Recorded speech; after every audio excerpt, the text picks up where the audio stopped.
আর আমি কোন দিকে গাড়ি ঘুরে পাবো, গাড়িতে যাচ্ছি না।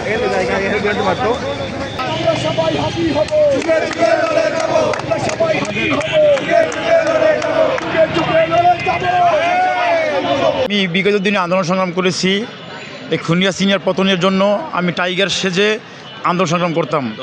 যেই নেতার জন্য আন্দোলন সংগ্রাম করলাম, যে নেতার সাহস, অনুপ্রেরণা, দেশের অন্যান্য যে রাজনৈতিক দল আছে তাদেরকে নিয়ে ওরকম খারাপ কোনো মন্তব্য সে করে নাই।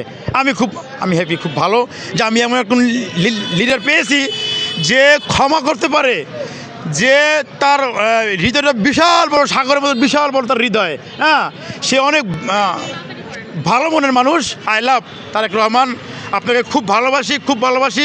কোনো চাওয়া পাওয়া নাই, শুধু একটু কাছ থেকে 10 হাত দূর থেকে একটু দেখতে চাই, আর কিছু।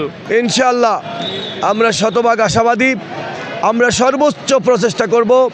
আমাদের ভারপ্রাপ্ত চেয়ারম্যান জননেতা জনাব তারেক রহমানের নেতৃত্বে আমরা সর্বোচ্চ চেষ্টা করব যে কোনো মূল্যে বাংলাদেশকে দুর্নীতিমুক্ত করার জন্য আমাদের সর্বোচ্চ প্রচেষ্টা থাকবে ইনশাআল্লাহ।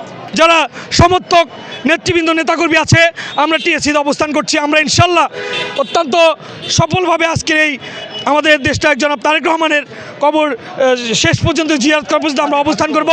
শরীফ ওসমান হাদির কবর জিয়ারত শেষ পর্যন্ত আমরা এখানে অবস্থান করে এই বাংলাদেশের যে আশাকাঙ্ক্ষা, হাদির যে চাওয়া প্রত্যাশা, সেটির সাথে আমরা এই যুদ্ধে লড়াই করে যাব যতদিন বাংলাদেশ পূর্ণ স্বাধীনতা পায়। হাদি সাইদ মুগ্ধ, হাদি সাইদ মুগ্ধ।